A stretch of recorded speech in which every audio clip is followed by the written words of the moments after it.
Hi there. In today's video I'd like to explore this print I have here of a famous painting by the French-speaking Belgium artist René Magritte, I'm probably pronouncing that incorrectly, called The Lovers.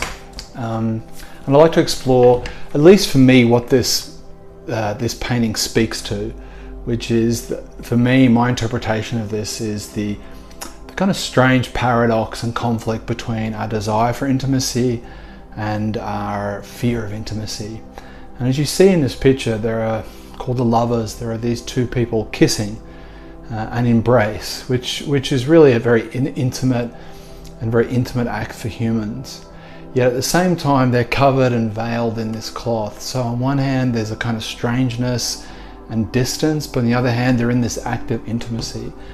And I think this is something many of us experience, this strange paradox and conflict between this deep and innate desire to be close to others and to be close to ourselves and to feel intimacy and an immediacy and connection with others and to feel like unguarded in that connection. But at the same time, as we approach and we get nearer to the very thing that we wish for and desire, we also feel this fear, this kind of apprehension, guardedness, and this wall can come up. And I often see this in relationships where someone will really push for intimacy, someone will really do their best to bring that person's wall down, and then eventually that wall does come down, and then they run away. So on one hand, they've demanded, wished, willed, and wanted intimacy, and then finally the person brings their wall down and says, yes, I'm ready to let you in, and then the person runs away.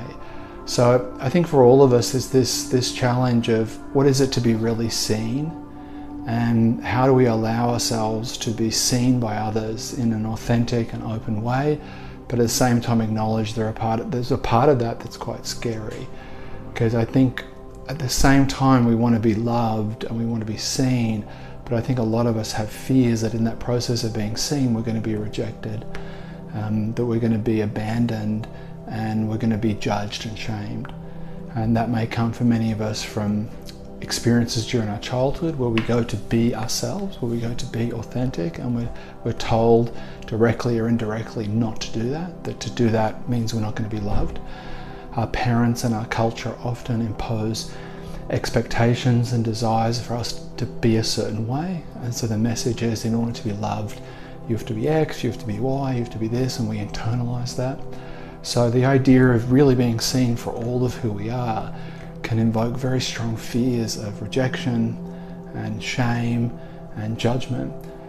But at the same time, we need it, we yearn for it, we wish for it. So I think in my experience, if you're wanting to somehow make peace with this, I think the biggest thing that we can do, if we're really looking for intimacy with others and we're looking for the capacity not to be so afraid of being seen, to be able to remove the veil as we go to embrace, is to really be able to see ourselves honestly.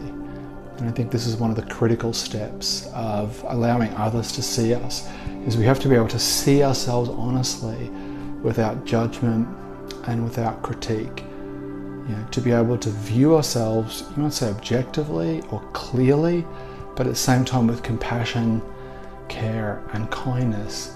And as we work towards that, as we start building space where we're able to be more honest with ourselves, more objective with the way we are, you know, the good things that we do, the complicated things, that maybe the manipulative, the selfish things, and we're able to have this kind of direct honesty with ourselves about how we are, and we're able to see that through the lens of compassion and kindness, then we allow for a greater capacity to others to see us the same way, and also for us to see others in that way.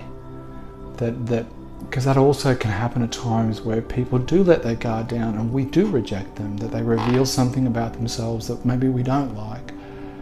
So the ability to see oneself honestly with compassion for ourselves, we can, as we internalize that, we can take that and be that way more with others.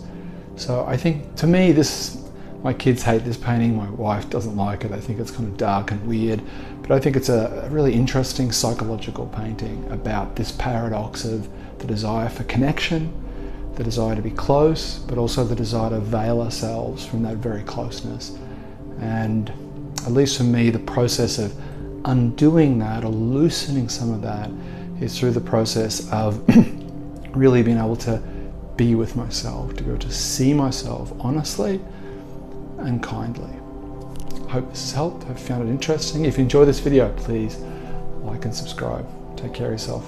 Bye bye.